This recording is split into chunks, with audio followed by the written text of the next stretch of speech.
Hola, muy buenos días.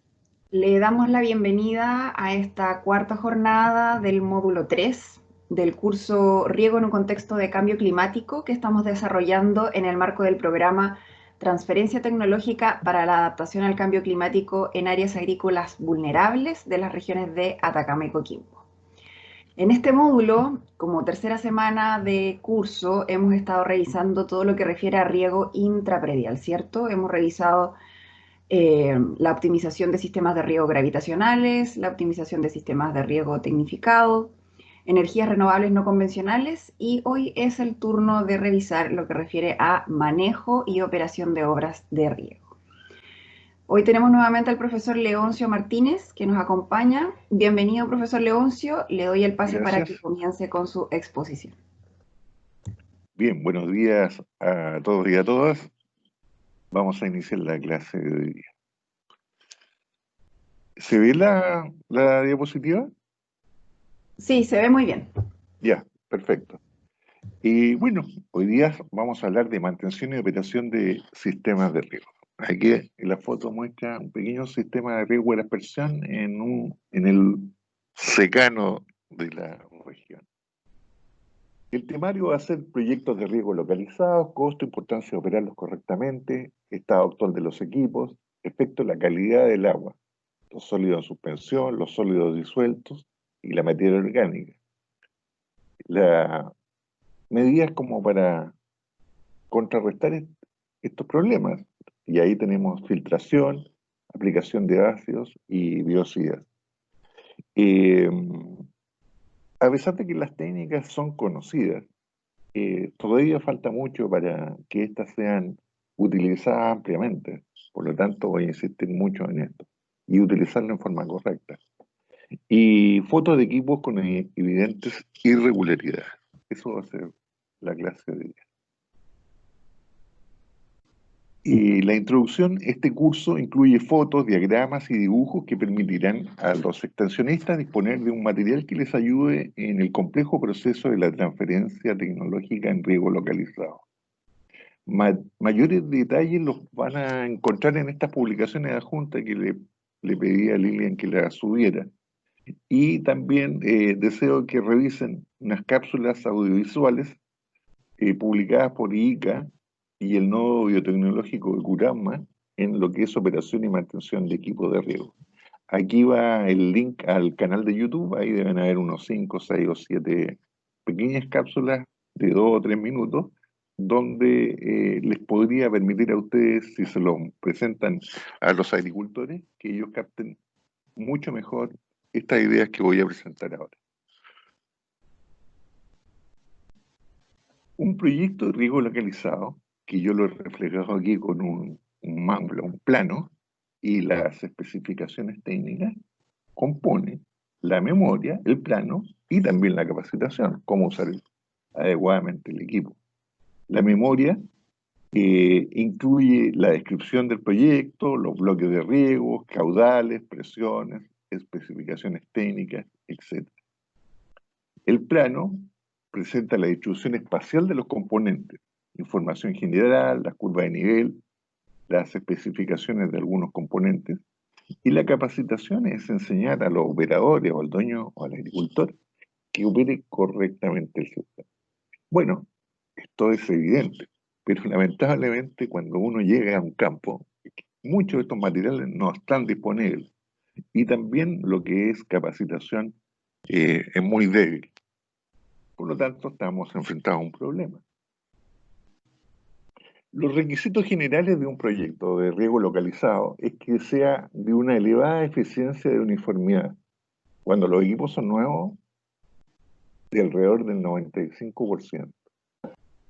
Que haya un uso óptimo de la eficiencia del uso de la energía. Que los materiales sean de buena calidad y que las especificaciones estén de acuerdo a los requerimientos. Tiene que haber un sistema de control de sobrepresiones y que la instalación sea de buena calidad. Esos son los requisitos generales de todo proyecto de riego. Para eso se está pagando. Y un costo de un equipo de riego podría valer entre unos 2.000 y unos 3.000 dólares por hectárea, que es, si junto varias hectáreas, una inversión equivalente a un automóvil nuevo. Aquí he puesto yo una foto de un automóvil nuevo, no de los más caros obviamente, y todo vehículo nuevo tiene una manual de un usuario, la mantención, garantías, restricciones a la garantía, etc. A pesar de que el costo y el impacto en la producción, los equipos de riego no reciben un trato equivalente a un vehículo nuevo. Estamos hablando de costos similares, pero uno recibe más atención que otro. Y eso obviamente tiene un efecto. El año 2006 hay una publicación donde los autores son este servidor y Alfonso Osorio, donde se evaluó sistemáticamente 202 proyectos de riego. 78% fue inferior a las 5 hectáreas. Este fue un proyecto financiado por INDAP porque ellos tenían interés en conocer cómo se encontraban los equipos de riego en manos de sus agricultores. Por lo tanto, se siguió una metodología que está publicada en este paper, de cómo evaluar en terreno los equipos de riego. Y aquí nosotros hicimos un índice y la descripción. 1, equipo en abandono o funcionando en condiciones inaceptables, que era el estado más básico. Y el grado 5, nota 5, el equipo está funcionando en muy buen estado, altos niveles de eficiencia, uniformidad, descarga, los emisores adecuados, el manejo muy bien. Por lo tanto, son los dos extremos. Y acá están los resultados. Prácticamente el 11% estaban en un estado muy malo, muy malo. Un 20% un poquito mejor. Y así los valores hasta llegar a los que se encontraban en un muy buen pie, casi un 11%. Si nosotros pensamos que los requisitos de un equipo de riego son que sean de alta uniformidad, que los equipos funcionen correctamente, que haya capacitación, todo y lo demás, ¿por qué tan poco porcentaje? ¿Por qué tan poco porcentaje de equipos en muy buen estado cuando uno podría esperar que la gran mayoría estuviesen en esa categoría? Entonces, hay problemas. Y esos problemas pueden ser el diseño hidráulico, que hayan sido utilizados materiales no de buena calidad. Bueno, el sistema de riego también se va envejeciendo y va deteriorándose. También hay proyectos donde se hacen modificaciones. Se hace un proyecto de riego, por ejemplo, para 1 hectárea y el agricultor le suma una más y ahí ya empiezan a ocurrir los problemas. Y las deficiencias en la operación y mantención del sistema. Todo esto tiene su pequeño porcentaje de ocurrencia, pero lo más grave, y por eso lo he resaltado yo en letras rojas, está en las deficiencias en la operación y la mantención del sistema. Y eso es un problema netamente de transferencia tecnológica que nos involucra a todos nosotros. Algunos resultados más en detalle muestra, por ejemplo, la gran variabilidad de la descarga de los emisores. Esta línea indica la desviación estándar de la variabilidad de descarga de emisores dentro de un cuartel de riego. Bueno, al observar todo esto, uno podría pensar, este es el único equipo que está funcionando más o menos bien, el resto está todo disparado. Entonces, ¿qué pasa? ¿Por qué los goteros botan menos de lo que señala el fabricante? Y bueno, es evidente que hay taponamiento de emisores, eso es lo más grave. Y lo otro es que las presiones en las laterales es inferior a la mínima recomendada por el fabricante. Es por eso que ocurre que los goteros, algunos de ellos, no todos, produzcan descargas menores. Y las mayores descargas al promedio son que se usan goteros no compensados, ya prácticamente nadie los usa, pero el principal problema es el daño mecánico que se produce al intentar recuperar el caudal original, a través de golpes, punciones con espinas, qué sé yo. Cuando se utiliza una punción, se deteriora el mecanismo interno regulador de presión y ahí el gotero pierde todas sus capacidades.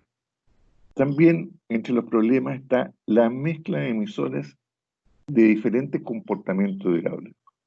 El proyecto empezó con un determinado tipo de gotero, después el agricultor ve, observa que hay algunos que están medio tapados y ya no es posible recuperarlos, y coloca emisores de otras características, de otra marca, en la línea. Por lo tanto, ahí también se empieza a producir un desbalance. Bueno, y aquí está gran parte de los problemas. Está en la calidad del agua. La calidad del agua de riego no es agua potable. Si fuera agua potable, tendríamos que tener una planta de tratamiento frente a cada proyecto. Y la calidad se refleja en tres parámetros. La calidad física, que está relacionada con los sólidos en suspensión, la calidad química, que son las sales que están disueltas, y la biológica, que son las algas y bacterias. Para evitar el taponamiento, estos problemas mencionados se deben corregir antes que el agua ingrese al sistema de riego. Porque una vez que todos estos problemas han ingresado ya al sistema de riego, van a producir un taponamiento generalizado y muchas veces va a haber que la solución del problema es cambiar todas las líneas. Y ese no es una inversión menor. Si no hay taponamiento, no hay necesidad de intervenir los emisores, no es necesario golpearlos, no es necesario pincharlos para que recuperen su caudal de diseño, porque los fabricantes son cuidadosos en ese aspecto y diseñan sus productos para que tengan una larga vida.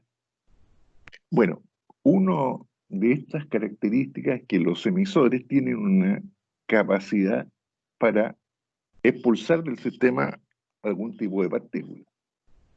Bueno, y en eso se refleja la calidad del producto.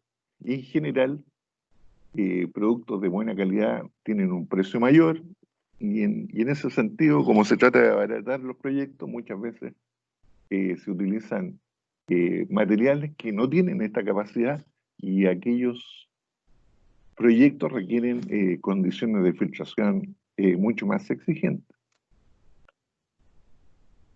El control de los sólidos de suspensión se puede hacer a través de desarenadores, hidrociclones, filtros de grava, filtros de malla y filtros de anilla. Los desarenadores tienen por la finalidad que no ingrese al sistema de riego partículas de tamaño de arena fina o superiores. Si estas partículas ingresan al sistema de riego, tengan la seguridad que no van a ingresar, por su tamaño, no van a ingresar al sistema de riego, pero sí van a tapar los filtros en forma mucho más frecuente. Por lo tanto, para disminuir la frecuencia en la que se limpian los filtros y el agua es demasiado turbia, es necesario utilizar desarenadores. Acá en el Valle de Elqui, el río Turbio es un ejemplo. Yo diría que todos los proyectos que riegan con agua del río Turbio deberían tener desarenadores. A veces los desarenadores es el mismo estanque acumulador, donde en el fondo se van depositando las partículas de mayor tamaño. Los hidrociclones son dispositivos como este, que tienen por la finalidad eliminar, antes que ingrese al sistema de filtro, las partículas de arena, y eso se utiliza fundamentalmente cuando los proyectos se riegan directamente con agua de pozo y los pozos botan algún tipo de piedrecilla. Bueno, ahí están los otros tipos de filtros que ustedes conocen. Los principios de filtración. Los filtros deben estar graduados en función de las especificaciones del fabricante de los emisores. Cada fabricante dice, yo necesito que la filtración mínima para mi producto es tanto. Y nosotros debemos cumplir con ese requisito, porque si no, no va a haber garantía que valga y el equipo se va a deteriorar en un par de años. Cuando, cuando un equipo de riego se instala, uno piensa que va a durar sin problema 8 o 10 años. No, si todo esto falla, a los 2 o 3 años va a haber un problema muy serio. Bueno, el tamaño de las cribas, el tamaño de las perforaciones de la malla se conoce con el número mesh, que está asociado directamente al tamaño de las cribas. Y el tipo de filtro a utilizar es función de la calidad de agua. Si las aguas son muy malas, tienen demasiado sólido en suspensión o demasiada alga, yo debo preferir filtro de grava. Si las aguas son de mejor calidad, los filtros de malla o anilla van a andar muy bien. Pero yo creo que no es la generalidad. El tamaño de los filtros es función del caudal y de la calidad de agua. Y todos los filtros dejan pasar una cierta cantidad de sólidos, de tamaño menor a la graduación de la criba. Y eso lo he reflejado a través de este dibujito, donde está la malla, viene el agua con una gran cantidad de partículas en suspensión, muchas de ellas quedan retenidas, pero algunas logran pasar. Bueno, como les dije, el gotero muchas veces tiene la capacidad de eliminar las partículas más finas, pero se producen a veces dentro de ciertos procesos que complican la situación y ya lo vamos a ver. Los filtros producen una pérdida de carga nominal. Por el hecho de colocar un obstáculo al flujo, ya se produce una pérdida de carga y eso está reflejado en las características técnicas del filtro.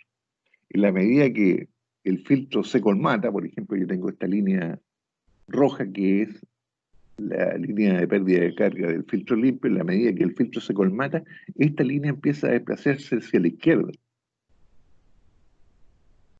donde el filtro va a empezar a aumentar su pérdida de carga. Por lo tanto, esta pérdida de carga no puede ser infinita, porque si no va a fallar la presión en algún punto del sistema de riego. Bueno, para que eso no ocurra, estos filtros hay que limpiarlos en forma regular, de manera de recuperar la capacidad de filtración del filtro sin afectar la pérdida de carga, pero este proceso de inmediato va a empezar a desplazarse en este sentido. Por lo tanto, se debe limpiar los filtros cuando la diferencia de presión entre la entrada y la salida del filtro alcance un límite máximo. Y ese límite máximo está dado por el diseñador, por la persona que hizo el diseño, y esta información debe ir en la memoria técnica. Como la memoria técnica no está, bueno, uno debería usar estándares, y los estándares dicen que cuando la diferencia entre la entrada y la salida de presión es sobre 5 libras por pulgada cuadrada, que es como 3,5 metros columna de agua, estos se deberían de limpiar. Bueno, aquí vamos a hablar de los filtros de grava. Aquí están las recomendaciones técnicas de un fabricante de emisores. Y ahí aparecen los caudales, las presiones de trabajo, las dimensiones de los recovecos internos, el área de filtración interna del gotero, constantes K y exponentes X que nos sirven para los diseños, pero aquí están las recomendaciones del fabricante. Él dice que si yo quiero usar un gotero de 2,3 litros hora, que es este modelo, la filtración debe ser de 200 micrones o 80 mesh como mínimo. O sea, aquí ya tenemos un indicador muy fuerte de cuál es el grado de filtración. Bueno, aquí hay una gran cantidad de gravas que yo he obtenido de distintos proyectos. algunas parecen azúcar, otros arena un poco más gruesa. Aquí ya no hay arena, sino hay piedrecillas, y aquí también arena muy gruesa. Entonces, ¿cuál es el equivalente mesh de cada uno de estos arenas? Porque si el fabricante me dice que yo debo usar para este gotero 120 mesh o para este 80 mesh, ¿cuál de estos me representa 80 mesh? Bueno, aquí hay una tabla que yo saqué de un libro de, de Baxman y Nakayama, unos especialistas en riego. Bueno, gran parte de los contenidos de esos manuales que, que, que vamos a subir a la plataforma del curso están en base a este libro. Ellos dicen, Baxman y Nakayama dicen que un granito molido número 8, cuyo diámetro efectivo es de 1,5 milímetros, ese sería el diámetro de las partículas, equivalen a 70 mesh, o una apertura de 0,2 milímetros. El grado molido número 11 tiene estas características: 0,78 milímetros de diámetro de las partículas en promedio, y equivaldría a 140 mesh. Por lo tanto, si me están pidiendo 80 mesh, el grano molido número 8 no me sirve porque tiene un mesh menor al que me pide. Bueno, y aquí hay otros valores con mesh bastante más finos. Bueno, los filtros de grava se recomiendan porque tienen unas características, y es que tienen la capacidad de filtrar en superficie como también en el cuerpo del filtro. Si la impureza logra atravesar la superficie, puede quedar retenido en algún lugar intermedio del cuerpo del filtro. Por la parte basal sale el agua prácticamente limpia. Por lo tanto, la filtración es en 3 dimensiones. Y para limpiar el filtro se debe hacer el proceso de retrolavado, pero aquí viene la pregunta: ¿cuál es la granulometría que yo debo utilizar en mi filtro? Bueno, aquí está la respuesta. Este es el punto de partida, pero debo adquirir gravas certificadas de acuerdo a estas clases de recomendación. Si lo que yo he visto, si, si la recomendación es 80 mesh de este grupo de gravas, yo creo que estas son las únicas que cumplirían con ese requisito. Por lo tanto, en nuestros filtros muchas veces no está la grava adecuada para que estos trabajen adecuadamente. Después tenemos los filtros de anilla. El proceso también es de tipo 3D, donde puede filtrar por la superficie o también por el cuerpo de la anilla. Se utilizan en calidad de agua relativamente buena. El color de las anillas en este caso nos informa acerca de la granulometría equivalente a los filtros de grava o malla. Estos siempre se diseñan en base a múltiples unidades para facilitar el retrolavado sin afectar el riego. Aquí en este caso tengo un set de 4 filtros, y este podría estar en proceso de limpieza, pero los otros 3 están funcionando. Por lo tanto, el riego, la calidad del riego no se detiene. No se detiene.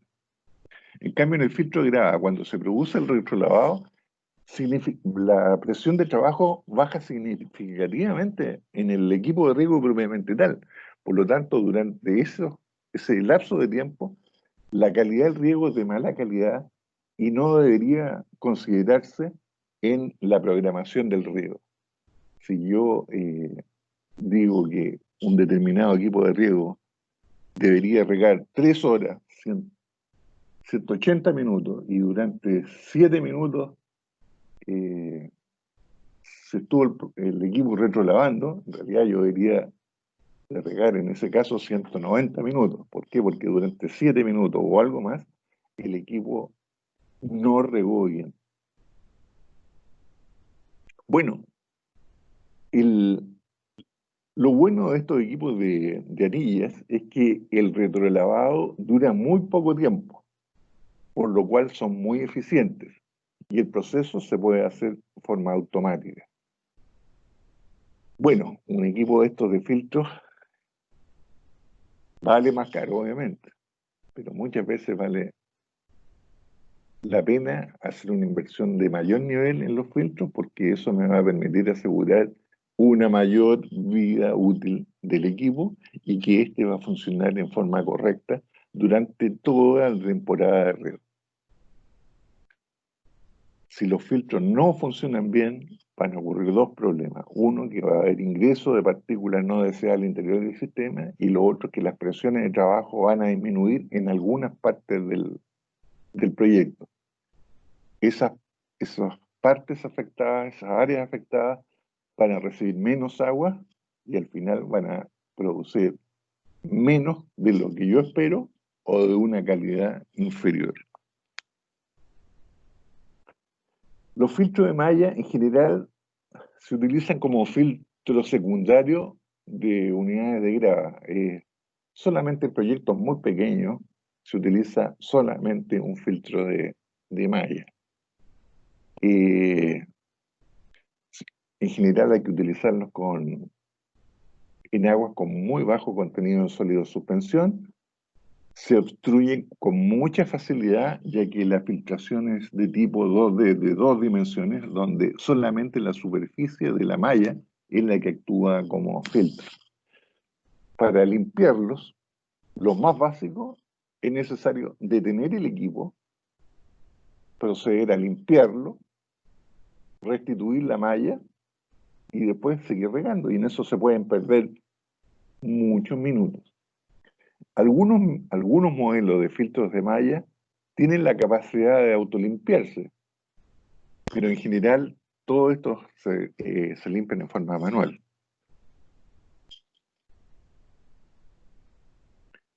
La limpieza de los filtros,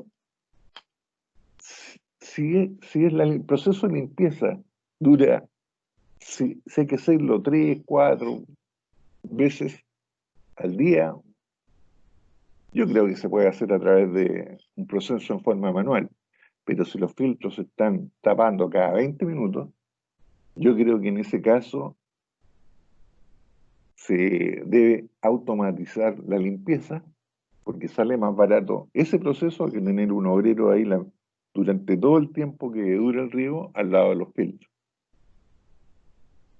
Es importante que el proceso de retrolavado, el agua que se utiliza, que sale de ahí, no vuelva a los estanques, porque si no sería como tener una fuente infinita de impurezas. No es tanto las partículas más gruesas, porque obviamente que van a precipitar, pero sí las algas. Si hoy día tengo una, en 3 horas más voy a tener 2, en 6 horas más 8 y así, crecimiento exponencial.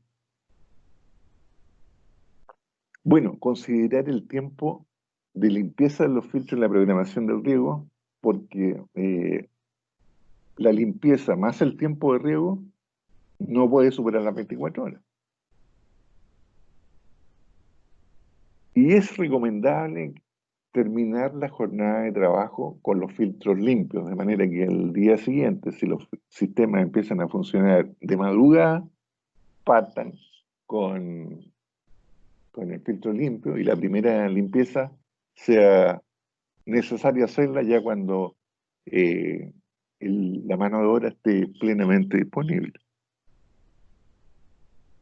Aquí, bueno, es necesario tener manómetros que nos indiquen la presión a la entrada y la salida. Aquí la diferencia está dentro de los límites que yo le acabo de decir y cuando esa diferencia aumenta es necesario limpiarlos.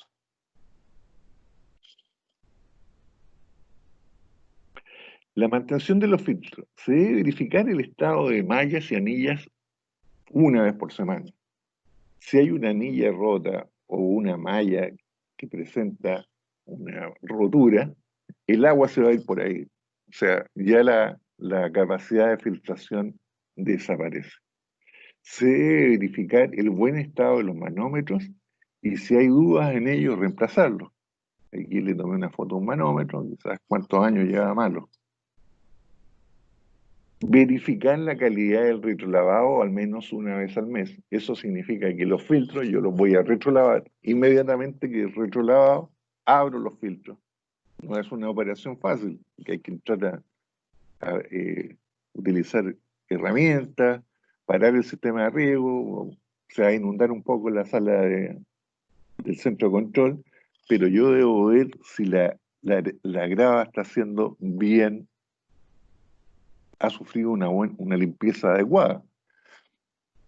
Bueno, a veces, muchas veces esto nos da sorpresas. Verificar el buen funcionamiento de los colectores, que son los mecanismos que están en el fondo de los filtros eh, y donde sale el agua ya limpia en dirección al sistema de riego. Bueno, si estos presentan problemas, yo voy a empezar a detectar gránulos de arena en las líneas de goteo. Y la grava se debe reemplazar todos los años. Bueno, es muy difícil que eso lo hagan los agricultores, muy difícil, pero hay que hacerlo. Yo recuerdo que en mi estudio en Estados Unidos, esto lo pude ver, que los agricultores allá cambian la grava todos los años. ¿Por qué? Porque es tan importante el sistema de filtración que es mejor hacer una inversión localizada en ese punto que después reemplazar gran parte del sistema de riego porque se ha deteriorado. Bueno, aquí ocurre otro problema que lo voy a tratar de graficar, que es el lavado de laterales, terciarias y matrices. Un porcentaje de las impurezas logran pasar al sistema de riego. Eso está claro. No tenemos una planta de tratamiento industrial, tenemos solamente unos filtros.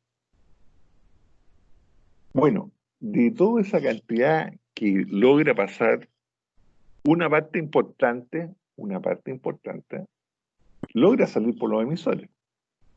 Pero el resto queda en las laterales, las que deben ser eliminadas por el lavado de las laterales.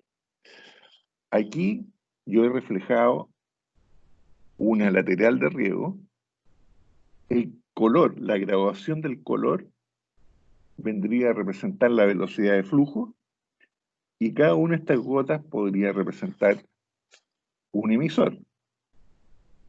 Entonces, en la medida que avanza el agua, se va perdiendo agua en el recorrido, que se denomina gasto en camino. Por lo tanto, las velocidades de flujo van haciéndose cada vez más lentas. Y en la porción final de la lateral, digamos los últimos 20, 30 metros, el agua va tan despacio, va en flujo laminar, que no es capaz de arrastrar las partículas de sólido en suspensión y estas se van depositando. Bueno, ¿cómo elimino estas partículas? Porque después nos pueden producir problemas, pueden tapar goteros. Es a través del lavado de laterales, donde yo produzco un flujo turbulento en esta zona, y ese flujo turbulento sí es capaz de remover esas partículas. Entonces, para eso yo debo hacer limpieza de laterales y limpieza de tuberías terciarias. Es por eso que al final de la tubería siempre se instala una válvula. Bueno, ¿cada cuánto tiempo debo hacer eso? Bueno, hay que estar constantemente revisando las laterales. Y bueno, la recomendación que yo le debo dar al agricultor va a ser en función de mis observaciones, porque cada agricultor es un mundo aparte, y una recomendación generalizada no es adecuada. Yo podría hacer limpia cada una semana o cada un mes, pero lo mejor Si se requiere cada un mes y yo les digo cada una semana, voy a estar haciendo un trabajo de más.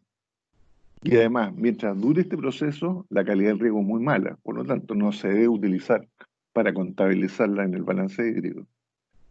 Si yo les digo, háganlo cada un mes, y en realidad, dada la calidad de agua que es mala, lo hacen, debería hacerse toda la semana, obviamente que una vez al mes resulta insuficiente. Entonces, siempre hay que estar abriendo laterales y observando qué es lo que uno obtiene a través de este chorro de agua que sale. Bueno, el análisis en lavados laterales es conveniente evaluarlo visualmente. Entonces, hay que filtrar el chorro de agua que sale a través de un filtro, que yo lo que hago es hacer un género, tal vez un saco harinero, y luego se observan las partículas qué es lo que retuvo este filtro. ¿Sí? ¿Alguna pregunta? Perdón, claro, de verdad. 10.97. Bueno, y aquí se observa lo que podría estar provocando el problema. Pueden ser algas, pueden ser gravas, pueden ser residuos vegetales, etc. Bueno, este análisis permite determinar cada cuánto tiempo yo tengo que hacer este proceso, y lo otro es adoptar medidas correctivas en base a la evaluación que yo estoy haciendo visualmente. Algunos fabricantes de equipo de riego nos ofrecen unas válvulas que se colocan en este punto, y esas válvulas se cierran cuando la presión ha excedido un cierto umbral.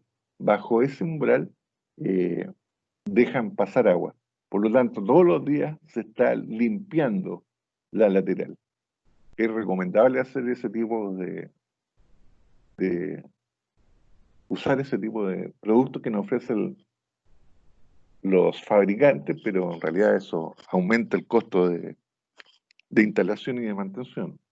Además que acá se la roban. Bueno, eso irá lo relacionado con los sólidos en suspensión, pero también están los sólidos disueltos, que son las sales, fundamentalmente los carbonatos. Y todas las aguas de riego en la zona norte o la zona centro-norte tienen una gran cantidad de carbonato. Bueno, para eso se debe hacer un análisis de agua. Y estos carbonatos, el problema que ocurre es que precipitan. Uno los ve disueltos, pero dentro de la manguera estos precipitan. Y observamos goteros que están como este, donde lo que ocurrió aquí es que durante el proceso de riego, toda esta zona estaba húmeda, pero después se detuvo el riego, el calor evaporó el agua que está en las inmediaciones del orificio del gotero, y se produce una calcificación. Bueno, esto mismo puede ocurrir dentro de la manguera, dado que durante el riego prácticamente no hay condiciones que induzcan la precipitación del calcio, pero sí cuando la tubería se vacía, entra aire, hay contacto del aire con la superficie del agua, hay cambios del pH, también hay calentamiento del agua, se calienta el agua que entra en la manguera, y a mayor temperatura baja la solubilidad del carbonato. Por lo tanto, se pueden producir precipitados.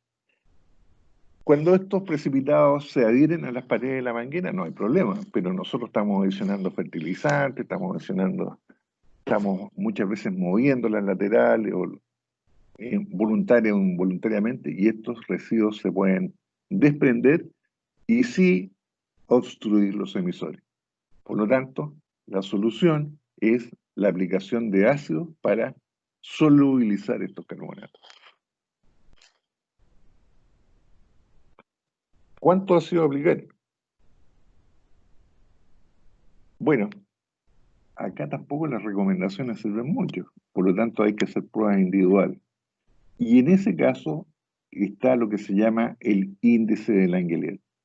El índice de Langelier es un nivel del pH a la cual, bajo ese límite, los carbonatos van a estar siempre disueltos. Sobre ese límite, los carbonatos pueden precipitar. Aquí hay una regla que muestra la escala de pH que va entre 0 y 14. Un pH neutro es un pH 7. Los pH de las aguas nuestras, de la tercera y cuarta región, varían entre 7,8 y 8,5, 8,6. Y el índice Langelier, que se determina en base al análisis de agua, nos indica un nivel de pH. Si ese nivel de pH es, por ejemplo, 5,4 en este caso, si el pH es menor a 5,4, yo voy a tener la certeza que los carbonatos van a estar disueltos. Y si el nivel de pH es superior, obviamente van a estar en condiciones de ser precipitados. Por lo tanto, se debe aplicar ácido hasta alcanzar valores de índice Langelier levemente inferiores. Levemente. Esa es la cantidad de ácido que hay que aplicar. Por lo tanto, no es posible dar una receta general, ya que depende de la calidad química del agua, del tipo de ácido a utilizar y de la concentración del mismo. Esto se soluciona mandando una muestra de agua a titular con ácido y nos van a entregar una curva como la que aquí hay. Entonces, si yo determino el índice de Langelier, yo sé cuántos miliequivalentes de ácido debo aplicar por cada litro de agua y en base a este análisis yo voy a hacer los cálculos correspondientes. Detalle, esos cálculos se encuentran en esas publicaciones que yo les recomiendo tener en el velador. Después, la tarea de esta clase va a ser, en este sentido, dosificar ácido. Existen bombas inyectores. Y bueno, la bomba inyector es un sistema de inyección automático en donde se instala un sensor de pH y ese sensor de pH le indica al inyector cuándo inyectar ácido. Entonces, aquí está el índice de Langelier y lo que hace la maquinita, yo lo regulo de tal forma que el pH sea levemente inferior al índice de Langelier y la maquinita está inyectando ácido permanentemente de manera que el agua promedio sea inferior al pH recomendado. La bomba dosificadora inyecta ácido puro, y así funciona el sistema. Bueno, para un pequeño agricultor, obviamente, esta es una tecnología que está muy lejos debido a que, obviamente, cuesta dinero. Algunos comentarios. En un inicio, aplicaciones leves de ácido tienen un fuerte impacto en el valor del pH. Si yo tengo, esta es la curva de titulación, basta que haya poquito ácido para que el pH baje rápidamente. Pero después, aplicaciones sucesivas de ácido hacen que los descensos se produzcan cada vez a tasas menores, hasta prácticamente llegar a un valor asintótico. ¿Por qué? Porque el agua también tiene ciertos componentes que empiezan a reaccionar con el ácido. Entonces, cuando he escuchado recomendaciones que dicen, mira, hay que llegar a pH 3, eso implica que yo he aplicado mucho más ácido que lo recomendado a través del índice Langelier. Esas aplicaciones extra de ácido no tienen ningún efecto beneficioso en el control de carbonatos, porque siempre voy a estar en un área bajo el índice. Pero sí voy a requerir mayores cantidades de ácido y esas cantidades de ácido sí me pueden afectar los componentes metálicos del sistema porque se va a producir corrosión. Entonces, aplicaciones excesivas de ácido no tienen ningún valor. ¿Es conveniente tratar todo el agua con ácido? No, no es necesario tratar todo el agua. Solamente la que se encuentra en la última porción del riego, porque parte de esa agua va a quedar retenida en el sistema de riego hasta el riego siguiente. Y es ahí donde se va a producir la precipitación del caso. ¿Lo debo hacer esto todos los días? No necesariamente lo debo hacer todos los días. ¿Por qué? Porque es caro aplicar ácido, tiene un costo. Y lo mejor, este tratamiento debería hacerlo yo una vez por semana o una vez al mes. Pero no hacerlo nunca o hacerlo una vez al semestre, eso no tiene ningún efecto positivo. Generalmente cuando un agricultor aplica ácido una vez al semestre, una vez en el año, o no aplica nunca, tiene daños serios en su sistema de riego. Bueno, la aplicación de ácido es muy cáustica, por lo tanto hay que tener precauciones. Y una de ellas es una adecuada capacitación al operador respecto a este tema, y lo otro, usar vestimenta adecuada. El control de las algas y las bacterias. Bueno, las algas y las bacterias tienen tamaños individuales mucho menores que la criba del filtro de grava o de malla, por lo tanto van a pasar. Cuando se han formado colonias ya lama, esta sí va a quedar retenida, pero los organismos unicelulares van a pasar las mallas. ¿Cuál es el problema? Es que dentro del sistema, cada una de estas empieza a reproducirse y a formar colonias. Y esas colonias pueden alcanzar un tamaño tal que también podrían obstruir el gotero. Y lo otro es que producen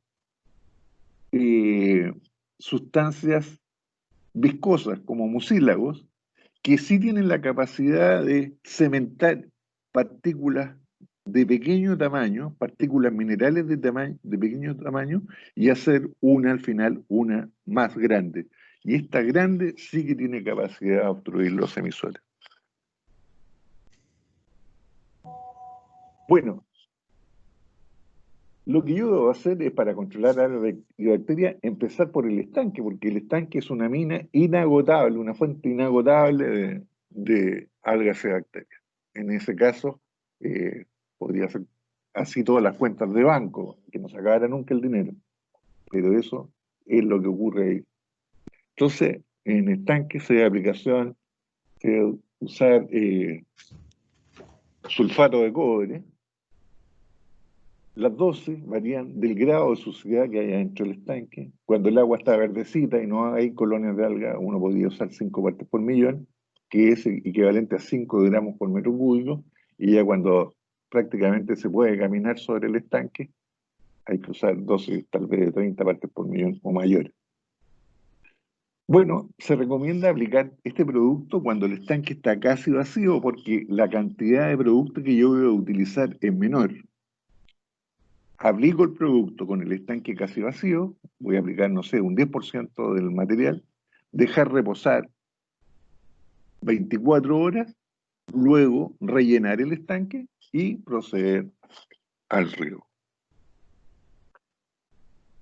También es muy útil el sombreado de los estanques para reducir la luz sobre el espejo de agua, y esto retarda el crecimiento de las algas. No los elimina, pero sí los retarda. Es importante usar malla Rachel, color negro, 90% sombreamiento, pero 3 o 4 capas como mínimo, porque una capa es insuficiente. Se debe colocar una malla de alambre que dé soporte a la malla Rachel. Aquí está la malla Rachel, y por sobre la malla Rachel se debe colocar otra malla de alambre para que controle el flameo por el viento. Hay proyectos donde se usa una malla Rachel de otras características, no la negra. Esto no tiene ningún efecto. Lo mejor, para controlar el alga, lo mejor puede evitar que se caiga un niño adentro, que se caiga un animal, que las hojas de un sauce no caigan dentro del estanque, pero para control de alga esto no sirve. ¿Cómo controlar el agua al interior del sistema? Bueno, hay que aplicar hipoclorito de sodio, y la referencia es 1 parte por millón de cloro libre al final de la lateral. Yo debo aplicar cloro, verifico al final de la lateral si tengo 1 parte por millón de cloro libre, y en ese momento yo dejo reposar el sistema durante 24 horas para matar la sal. Esto se debe usar, el cloro libre se debe utilizar mediante un test colorimétrico. Esto es lo único que vale, una parte por millón. ¿Por qué? Porque las dosis que yo debo aplicar a nivel del centro de control va a depender de la concentración del hipoclorito de sodio, va a depender del grado de deterioro del producto por la luz directa. El hipoclorito de sodio siempre viene en base opaco. ¿Por qué? Porque el producto se deteriora por la luz. Depende del pH del agua de riego. Si el pH es muy sobre 7, voy a tener que aplicar más hipoclorito de sodio que si el agua fuera un pH 6,5. Va a depender del grado de suciedad del equipo. Porque si la arena, la grava, está llena de grava, voy a echar litros de hipoclorito de sodio y hasta ahí va a llegar el efecto. Va a controlar la agua dentro del filtro, no las que están dentro del sistema. Y va a depender del caudal del sistema. Esta forma de trabajo es una prueba de error. Va a depender de cada proyecto. Va a depender de cada proyecto y posiblemente yo haga pruebas en un vecino y en el del lado esa misma receta no sirva porque el manejo que hace él al sistema de riego puede ser diferente. Bueno, resumen. Proyecto de riego localizado. He hablado de los costos y la importancia de operarlos correctamente. He hablado de los estados de los equipos, el efecto de la calidad del agua, sólido en suspensión, sólido disuelto, materia orgánica, filtración, aplicación de ácidos y biocidas, y ahora viene la guinda de la torta, fotos de equipos con evidentes irregularidades. Aquí hay una serie de fotos. Aquí, por ejemplo, se ha solucionado un problema con nuestro amigo el alambre. Bueno, esto obviamente el alambre puede ser para reparar un equipo y al otro día hacer la reparación definitiva, pero cuando el alambre se transforma en definitivo, el arreglo del alambre quiere decir que el equipo recibe muy poca atención. Bueno, acá hay válvulas en medio del paso de la maquinaria, en la entrehilera. Es probable que sea necesario reparar muy frecuentemente estas válvulas porque la van a echar abajo. Aquí hay una lateral de riego, una lateral que está ya almacenada y tenía 4 tipos de goteros distintos. Es imposible obtener una alta uniformidad del riego con 4 tipos de goteros dentro de la misma línea. Aquí hay un filtro de grava y el filtro de grava, una de estas unidades presentó problemas y fue reemplazado por un tubo directo. Bueno, créanme que todo el agua va a pasar por aquí y no por acá, porque aquí hay una dificultad para el paso del agua y el agua siempre busca el camino más fácil. Por lo tanto, la filtración en este escenario era 0. Aquí hay una bomba que por su tamaño tiene que haber sido unos 5, 6 HP, 7 HP, que no tiene anclaje.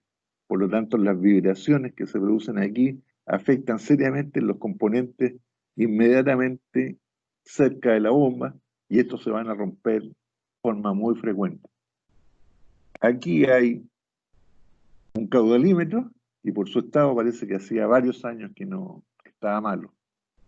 El caudalímetro es un elemento muy útil en el manejo de los sistemas de riego y bueno, tener este sistema prácticamente abandonado indica que no hay una adecuada preocupación por el equipo de riego, porque si el caudalímetro funcionó y todo siguió igual, quiere decir que el caudalímetro no lo utilizaba.